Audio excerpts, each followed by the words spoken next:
talagang kinalaman sa video natin ngayon. Dahil ang vlog natin ngayon is para sa bago nating partner sa galaan, sa travel vlog, especially sa car camping. At ito ang Bluetti!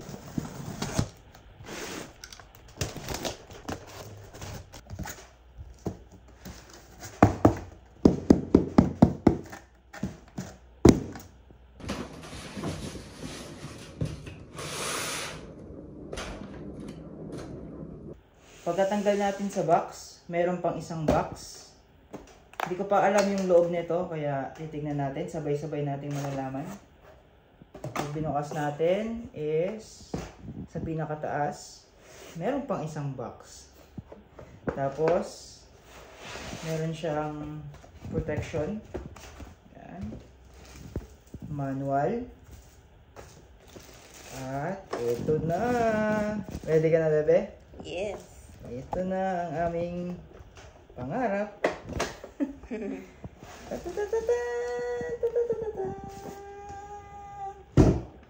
Siyempre, tanggalin natin. Isa pa.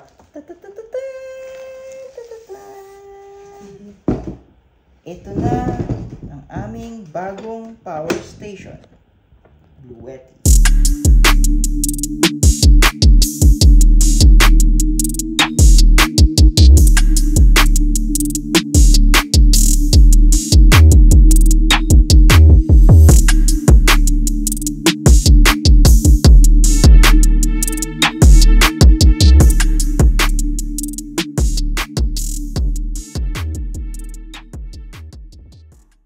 Out from the box, ito yung mga kasama. Siyempre yung ating power station unit na very compact at napakaganda ng design. At yung kanyang charging cable, dito siya isasaksak sa charging outlet. Ayan. And then yung pinakadulo, direkto dun sa outlet natin sa bahay, sa 220 volts. And then, andito rin yung ating solar charging cable. Dito naman siya isasaksak at direkta sa ating solar panel. Apparently, hindi natin ito matitest ngayon kasi wala pa tayong solar panel. Pero hindi yun big deal kasi itong model na to is one of the latest and compact design ng Bluetti. Kaya mabilis lang siyang i-charge. Check naman natin yung mismong itsura ng power station na to. Sa gilid is meron siyang mga design na triangular. Tapos naka-emboss siya. At may mga maliliit na butas. Ito yung magsisilbing ventilation. Meron kasi mga fan sa loob to. I-exhaust niya yung mga maiinit na hangin to avoid overheating. And then sa likuran is wala siyang design. Plain lang. At sa kabilang side, meron ding exhaust, ventilation, para hindi mag-overheat. Ang unit na pinadala sa atin ng Bluetti is yung one of the latest and compact design ng kanilang power station. Ito yung EB3A. Kita nyo naman, very compact yung design niya. Yung size niya is lagpas lang ng isang dangkal ko. Tapos yung weight nito is around 4.5 kilos. Ganun lang ka-compact ang unit na ito. At ang EB3A is merong 8 charging outlets. Ang una na dyan is yung cigarette outlet na matatagpuan sa upper left corner. Ito yon. Yung normal na nakikita natin sa ating mga sasakyan. At sa baba niyan, meron din dalawang 12 volts DC. Ayan. Tapos, meron dalawang USB port na pwede tayong mag-charge. At meron ding USB-C. Ayan. Itong dalawang to is USB-A. At yung isa is USB-C. So, ito yung mga sa Type-C na charging cable natin. At dito sa pinakadulo is yung kanyang light na magsaserve as flashlight or SOS. Tapos sa baba, dalawang charging or dalawang outlet para ma-charge yung unit na to. Dito is yung sa ating solar charging. At ito naman yung sa normal charging na kinakabit natin sa outlet sa mga bahay. At dito, meron dalawang outlet for AC. Meron din itong tatlong controls. Tatlong buttons, isa, dalawa, tatlo. Ang control na to is kinokontrol niya lahat ng DC outlets. Meron itong 1, 2, 3, 4, 5, 6 na DC outlets. At yung control naman sa pinakababa, kinokontrol niya yung dalawang AC outlets dito sa baba. At yung last na control, ito, is for the lights na pwedeng magamit as flashlight or SOS pag kailangan natin ng emergency.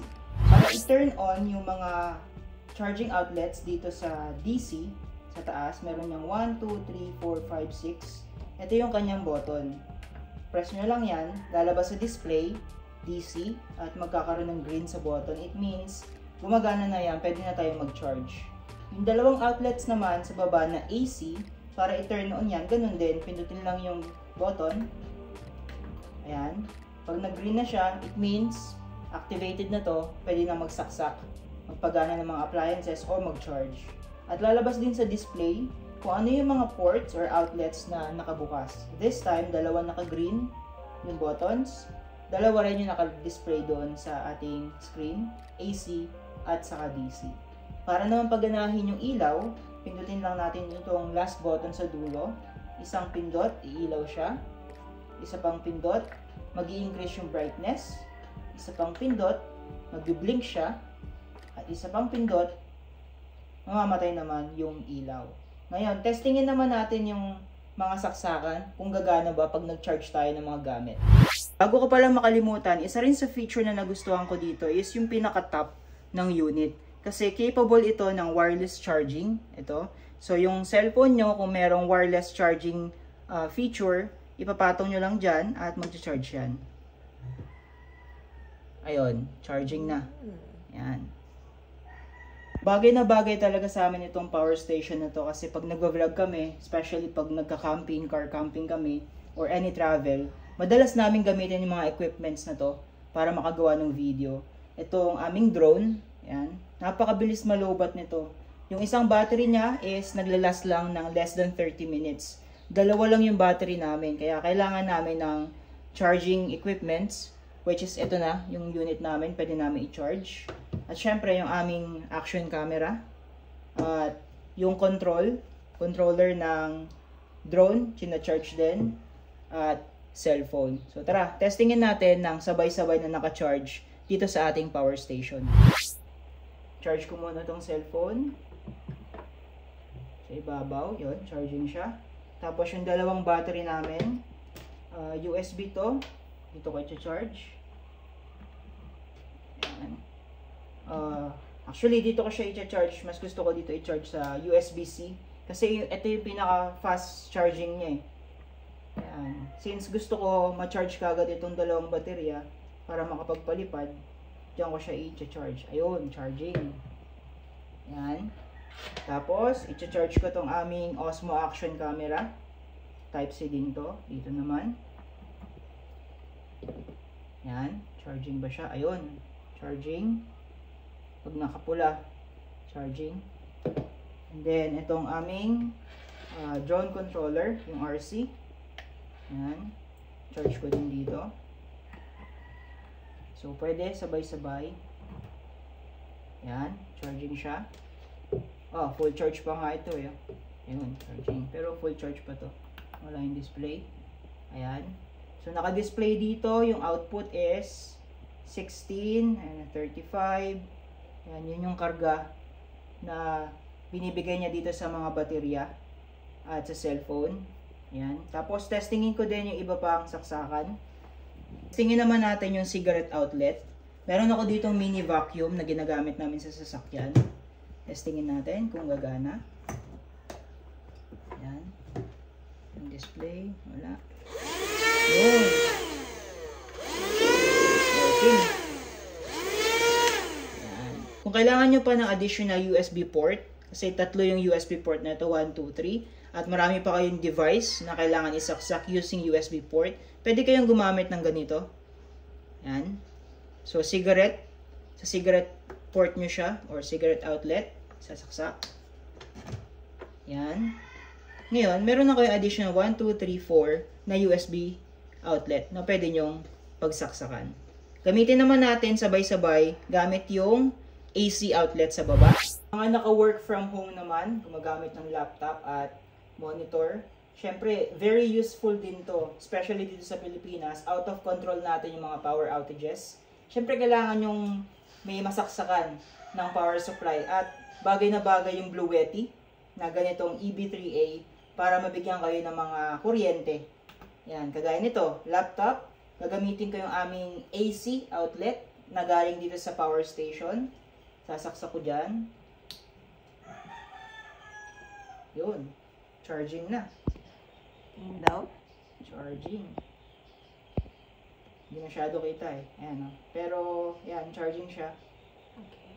Kita na siyang kidlat, yung parang logo ni The Flash.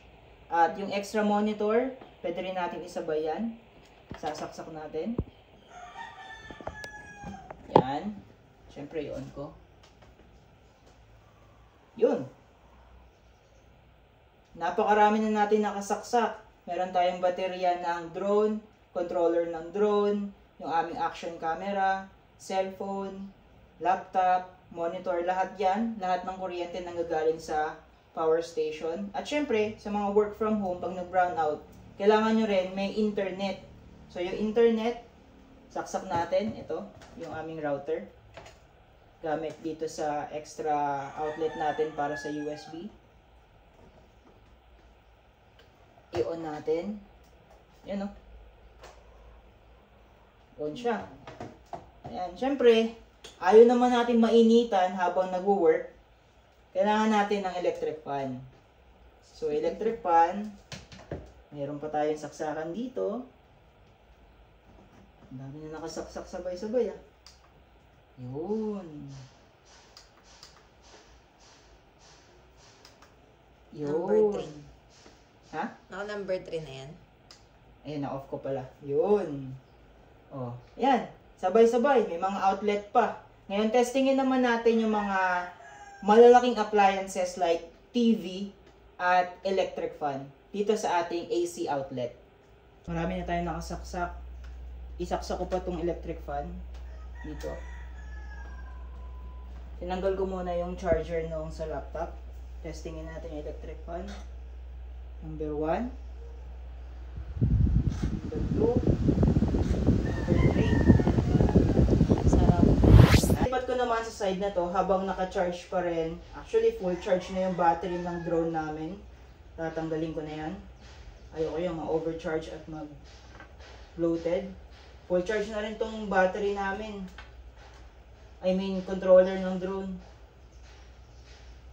Full charge na rin itong aming DJI action cam. So, wala na. So, i-testing naman natin sa TV, electric fan, speaker, at yung aming amplifier. Bali, itong outlet na to, extension to, ang nakasaksak dito is TV at saka amplifier. Saksak ko siya sa AC outlet. Yan. Yung electric fan, isaksak ko din. At i-on natin. Hindi, mamaya ko na i-on. Maingay kasi yan eh. Tapos i-on ko yung TV. Pati yung aming amplifier. Yun. Kaya-kaya nyo. TV, amplifier. Tapos, testingin natin. Yan. Ito yung recent upload namin mga bossing nung nag-share low kami. Yan. Nakasaksak yan sa ating Blue Yeti power station. I-on ko na rin itong ating electric fan. Yan. Pero patayin ko muna kasi maingay ito sa video eh.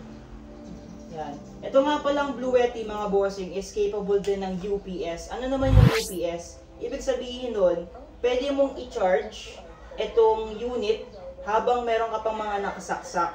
Yung ibang power station kasi, kapag nag-charge yung unit, hindi nyo pwedeng gamitin yung mga charging outlet niya, naka-disable. Pero ito, testingin natin. Nakasaksak yung TV, naka-on, pati yung speaker. Ngayon, i-charge natin itong pinaka-unit. Saksak ko lang dito. Tapos, isaksak ko sa outlet. Yan. Ito, input. Yan. Charging siya habang ginagamit natin. Habang nakasaksak yung TV, amplifier, at i-on ko yung electric fan. Yan. So again, naka-charge yung ating power station sa outlet, charging yung power station, pero ginagamit na natin sa TV, amplifier, speaker, at electric fan. Completely drain na yung battery ng ating Blue Yeti. Ayan. 0% na siya mga bossing. nag-red na rin dito. It means kailangan na mag-charge. Sinaksak ko na yung charging cable. Oras ngayon is 2:52 PM. Magsaset lang ako ng timer. Ayan yung ating stopwatch. At isasaksak ko na itong charger sa outlet. Ayan. Tapos, start ko to. Tingnan natin. Charging na. And charging na yung ating power station. Lumabas din yung icon na UPS. Oh. Ibig sabihin, kahit nag-charge itong power station, pwede mo pa rin saksakan yung mga outlets niya. AC at saka DC. Gagana yan. Habang charge yung unit. Napakaganda. Ang ganda ng feature na yon. Time check mga bossing. It's 1 hour and 43 minutes. At ang battery charge na natin ay 99%. Yan, antayin natin yung exactly 100% niya. Ito ay based on our actual test.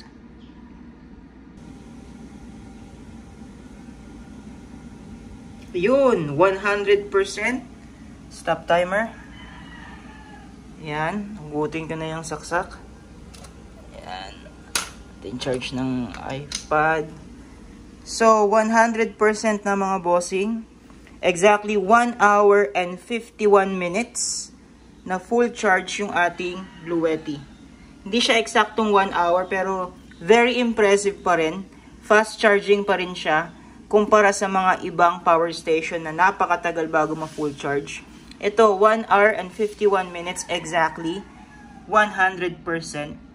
And share ko lang sa inyo, yung ganitong aming power bank, this is 50,000 mAh. Napakatagal bago ma-full charge to. Inaabot to ng more than 5 hours bago ma-full charge. Yung ganyang kaliit na power bank. Gamit ang 25 watts na brick adapter. Pang charge namin doon. More than 5 hours. Pero ito, kita nyo naman, saktong-sakto, 1 hour and 51 minutes. 100% full charge ang ating Bluetti. Sobrang excited kami i-share sa inyo yung magiging experience namin sa mga car camping vlogs kasama ang Bluetti Power Station. Yung official store kung saan nyo pwede mabili ang produktong ito is nasa comment section at nasa description ng video ito.